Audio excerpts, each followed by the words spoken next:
Hello दोस्तों, आपका मार्गदर्शन पे बहुत-बहुत स्वागत है। तो दोस्तों आज मैं बताऊँगी आपको कि शुक्रवार के दिन ऐसा कौन-कौन से 5 काम हैं जिन्हें करने से अगर मनुष्य को जो है दरिद्रता से घिरा हुआ है, यानी कितनी भी बहुत अधिक दरिद्रता हो तो भी वो उस दरिद्रता के पार उतर जाएगा। तो दोस्तों देखिए, धन की आवश्यकता हम सभी को होती है, यहाँ तक कि हम सब तो मनुष्य हैं। तुलसीदास जो कि इतने श्रेष्ठ पुरुष थे जिन्होंने रामायण की रचना की, उन्होंने भी रामायण में लिख दिया कि नहीं दरिद्र सम दुख जग माही, यानी दरिद्रता के समान दूसरा कोई दुख ही नहीं है। तो दोस्तों सचमुच जो इस समस्या से घिरा होगा, जो इस समस्या से जूझ रहा होगा, उसका दर्द वही समझ रहा होगा दोस्तों। हाँ दोस्तों, अगर जो मनुष्य शुरू से ही संपन्नता का भोग कर रहा, उसे इस बात को समझने में परेशानी आ सकती है, परंतु जो मनुष्य इस चीज़ से जूझ रहा होगा, उसे ये बहुत अच्छी तरह से समझ में आ रहा हो कि धन की मनुष्य के जीवन में क्या आवश्यकता है। तो दोस्तों विलंब नहीं करते हैं, देखते हैं कि ऐसा कौन-कौन से वो 5 उपाय हैं जिन्हें करने से हमारी दरिद्रता दूर हो जाएगी। तो दोस्तों देखिए, शुक्रवार जो है आप सभी को पता है कि ये माँ लक्ष्मी का दिन है। इस दिन माँ लक्ष्मी की उपासना की जाती है और इस दिन माँ लक्ष्मी की उपासना करने से माँ लक्ष्मी हमारे ऊपर अत्यधिक प्रसन्न होती हैं, क्योंकि दोस्तों प्रत्येक वार को हम हर देवता की अलग-अलग रूप में उपासना करते हैं। जैसे कि रविवार को है तो भगवान भास्कर की, सूर्य भगवान की उपासना हम करते हैं। सोमवार को है भगवान शिव की करते हैं और मंगलवार को है तो हनुमान जी की करते हैं। बुधवार को है तो भगवान गणेश जी की, बृहस्पतिवार की है तो भगवान गुरुदेव बृहस्पति की करते हैं, भगवान विष्णु की करते हैं और शुक्रवार को माँ लक्ष्मी का दिन आता है। शनिवार को तो आप सभी को पता है शनिदेव की पूजा होती है, हनुमान जी की पूजा होती है। तो दोस्तों इसी कड़ी में आपको समझना है कि शुक्रवार के दिन ऐसा कौन-कौन से कार्य हैं, ऐसे कौन-कौन से कार्य हैं जिन्हें करने से आपकी कितनी भी बड़ी दरिद्रता हो, वो दूर होने लगती है धीरे-धीरे। परंतु दोस्तों देखिए, सबसे ज़रूरी बात है कि घर में साफ-सफाई रखना ज़रूर चाहिए आपको। घर जो है वो आपका पूरी तरह से शुद्ध और स्वच्छ हो और आलस्य किसी प्रकार से भी आपको नहीं करना चाहिए। आलस्य करने से भी क्या होता है कि माँ लक्ष्मी प्रसन्न नहीं होती हैं। उन्हें लगता है कि जिस घर की गृहिणी या पुरुष आलसी हैं, उनके घर में वो निवास करने के लिए राज़ी ही नहीं होती हैं। तो सबसे पहले तो आपको आलस्य छोड़ देना है। आलस्य का अर्थ है दोस्तों कि जैसे आप रोज़ नहाते हैं सुबह-सुबह 8 बजे, 7 बजे, जो भी आपका टाइम हो, पर कभी-कभी क्या होता है और ख़ास तौर से वो दिन शुक्रवार का ही होता है कि आपको आज के दिन आलस्य आने लगता है। शुक्रवार के दिन ऐसा लगता है नहीं लेट से नहाते हैं या मतलब कारण कोई भी हो सकता है।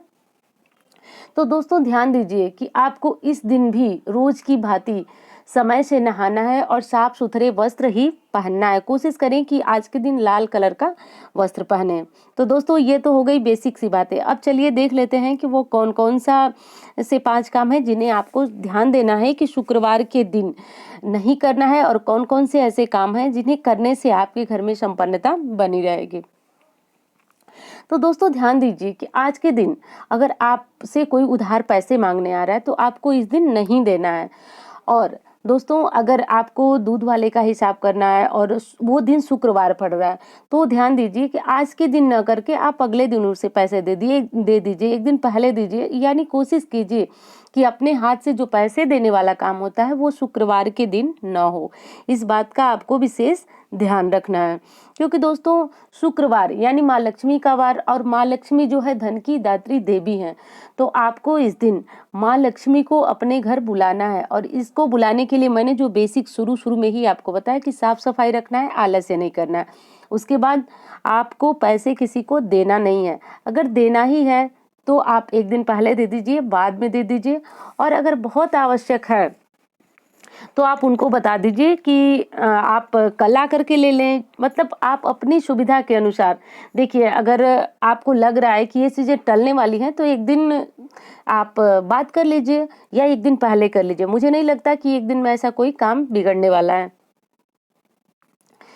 तो अगली चीज़ है दोस्तों कि इस दिन आपको अपने घर के जितनी भी ज़रूरी सामान लाना है। जैसे ज़रूरी सामान का मतलब है कि अगर आपको कुछ कपड़ा लेना है, जूते लेना है, मतलब किसी तरह की आपको खरीदारी करनी है अपने लिए, तो आपको वो ध्यान रखना है कि शुक्रवार के दिन ही करना है, क्योंकि दोस्तों शुक्र ग्रह जो है वो वैभव से, सुख से, संपन्नता से जुड़ा हुआ है।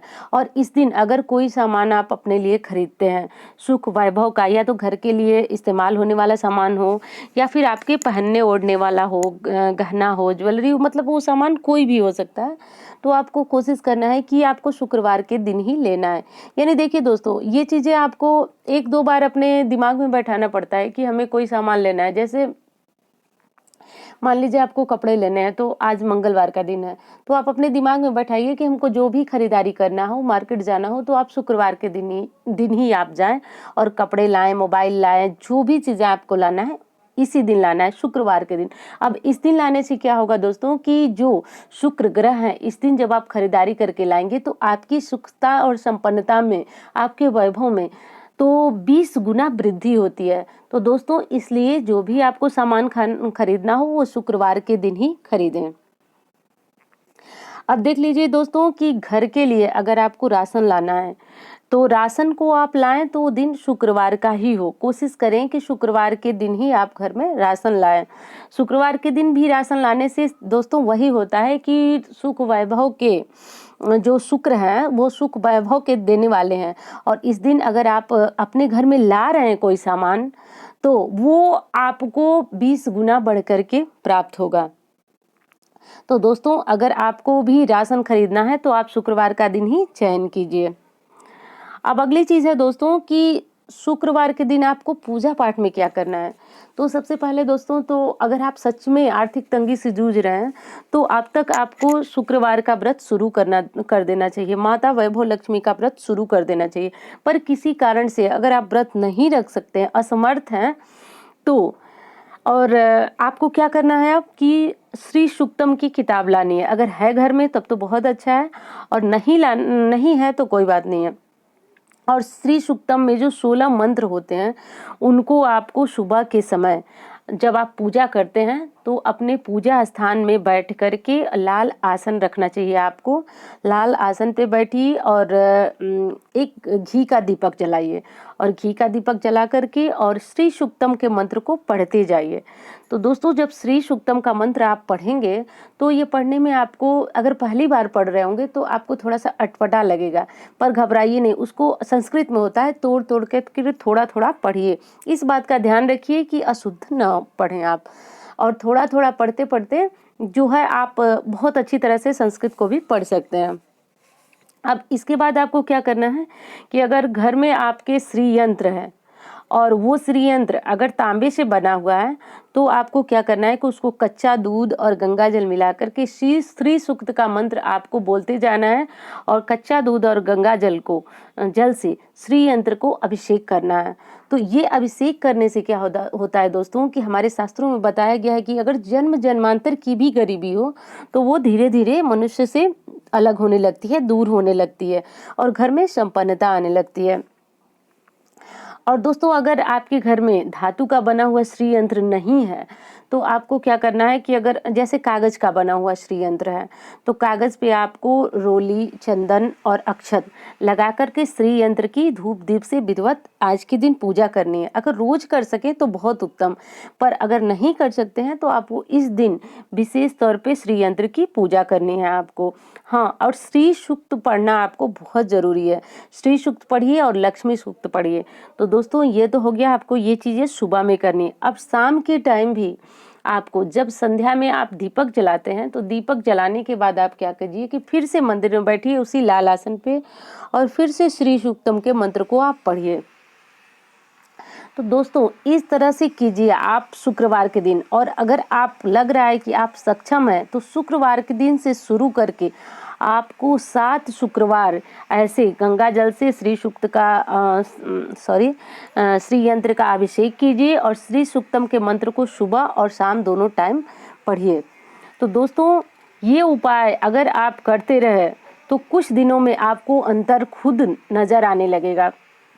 दोस्तों देखिए, जब पैसा जाने लगता है मनुष्य का तो वो तरह तरह की चीज़ों में बर्बाद होता है। जैसे अनावश्यक खर्च होने लगते हैं, बीमारियां बढ़ने लगती हैं, यानी जहाँ पे हमें नहीं, चीज़ें टूटने लगती हैं, फूटने लगते हैं, इलेक्ट्रॉनिक सामान बिना मतलब के बेकार होने लगते हैं।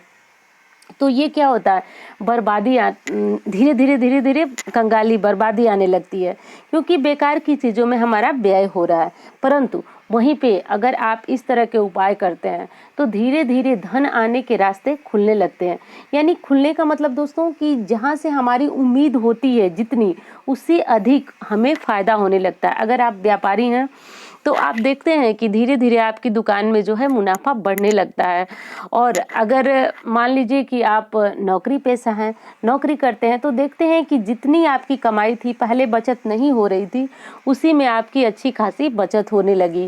क्योंकि दोस्तों जो बेकार के व्यय हैं वो होने बंद हो गए, यानी बीमारियां कम हो गई, घर में इलेक्ट्रॉनिक जो सामान है उनका खराब होना कम हो गया।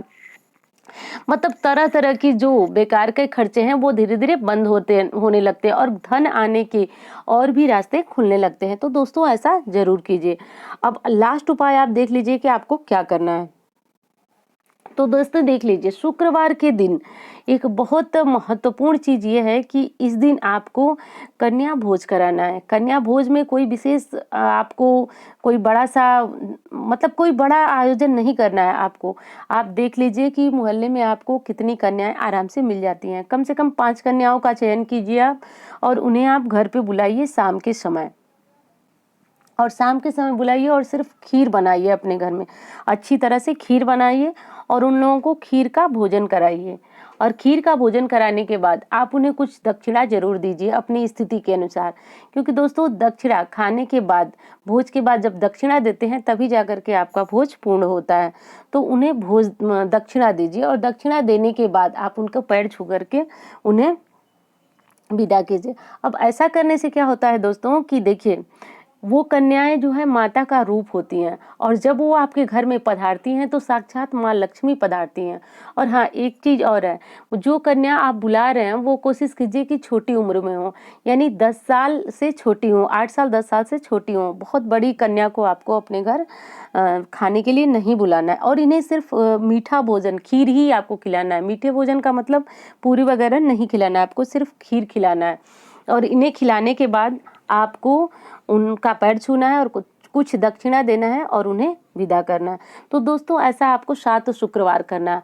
और ये इतना चमत्कारिक उपाय है दोस्तों कि आप खुद सोचिए कि एक दिन जब नवरात्रि में आप कन्या भोज कराते हैं या वैभव लक्ष्मी माँ का उद्यापन करते हैं, तो आप चाहे महिला हैं या मतलब जो भी भोज कराते हैं, तो अक्सर देखा यही गया है दोस्तों कि उद्यापन के बाद ही व्रत का असर हमें दिखता है। जब हम भोज करा करके और विदा करते हैं उसके बाद ही हमें व्रत का असर दिखता है। तो ये उपाय भी दोस्तों, जब से आप पहले शुक्रवार से ये उपाय करना शुरू करेंगे, आपको इसका असर धीरे धीरे दिखना शुरू हो जाता है। तो ऐसा अगर आपको संभव है कि कन्या मिल सकती है आपको, तो दोस्तों देर मत कीजिए, आप ऐसा कीजिए और इसका लाभ लीजिए। तो दोस्तों ये काफ़ी आजमाया हुआ उपाय है और अब बहुत सारे लोगों ने इसका से फ़ायदा भी उठाया है। तो सबसे पहली बात यह है कि अगर आप ये चीज़ कर सकते हैं तो अच्छी है, नहीं तो जो 5 चीज़ें मैंने बताई इसका आप ध्यान दीजिए और शुक्रवार के दिन माँ लक्ष्मी को आप अपने घर में बुलाइए। तो दोस्तों इस चीज़ का आपको ध्यान रखना है कि जो कन्या हो वो कम उम्र की हो, यानी 8 और 10 साल से नीचे ही हो। बहुत बड़ी उम्र की कन्या को आपको नहीं बुलाना है। और खीर खिलाने के बाद आपको उन्हें कुछ दक्षिणा देना है और दक्षिणा देने के बाद ही आपको उन्हें विदा करना है। तो दोस्तों इस तरह से अगर आप कर रहे हैं तो आपके घर में माँ लक्ष्मी की कृपा जरूर बरसेगी और कितनी भी जन्म जन्मांतर की गरीबी क्यों ना हो, वो धीरे धीरे दूर होने लगती है। और जो दोस्तों मैंने बताया श्री सूक्तम का पाठ, वो आपको जरूर करना है।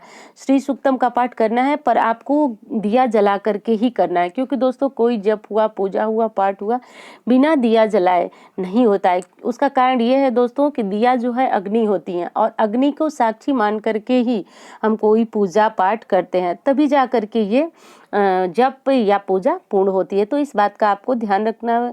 और दोस्तों उम्मीद करती हूँ ये वीडियो आपको अच्छी लगी होगी। मिलती हूँ इसी तरह की वीडियो के साथ। धन्यवाद।